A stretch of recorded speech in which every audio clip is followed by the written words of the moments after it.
Hi friends, চলে আসলাম তোমাদের সাথে রান্নাঘরে। আজকে আমি ভোলা মাছ রান্না করছি ধনেপাতা টমেটো দিয়ে। এটা হচ্ছে ভোলা মাছ।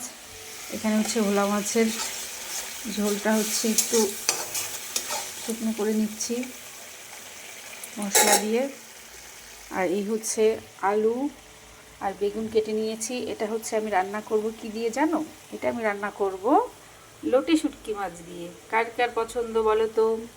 আমার তো বেশ পছন্দ লোটে শুটকি মাছটা। এটাকে আমি হালকা তেলে তারপরে গরম জল দিয়ে মাখিয়ে নিয়েছিলাম যাতে বালিটা ছাড়িয়ে যায়, কারণ বালিটা লোটে শুটকিতে খুব বালি বালি থাকে। গরম জল করে নিলে একটু বালিটা মানে ছেড়ে যায়। দেখো, না হয় অনেকটা খাওয়ার সময় বালি বালি লাগে। এই হচ্ছে আমার আজকের রেসিপি। এই শুটকি মাছটা করব আর ভোলা মাছটা করব। আমি এখন ভোলা মাছটা দিয়ে দিচ্ছি। ভোলা মাছটা খেতেও খুব ভালো লাগে। কে কে পছন্দ করো ভোলা মাছ?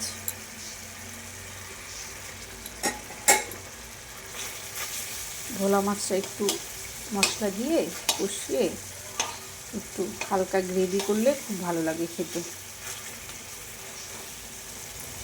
আমি এভাবেই করি ভোলা মাছটা। একটু উপরে ধনেপাতাটা ছিটিয়ে দিলাম, ধনেপাতাটা দিয়ে দিলাম। খেতে খুব ভালো লাগে এটা। অনেকদিন পরে তোমাদের সাথে একটু রান্নাটা শেয়ার করলাম। এই হচ্ছে আমার ভোলা মাছ। কেমন হয়েছে জানাবে ভোলা মাছটা। ঠিক আছে ফ্রেন্ডস, টাটা। সবাই ভালো থেকো। আর আমার চ্যানেলটা লাইক, কমেন্ট, শেয়ার এবং সাবস্ক্রাইব করে দিও।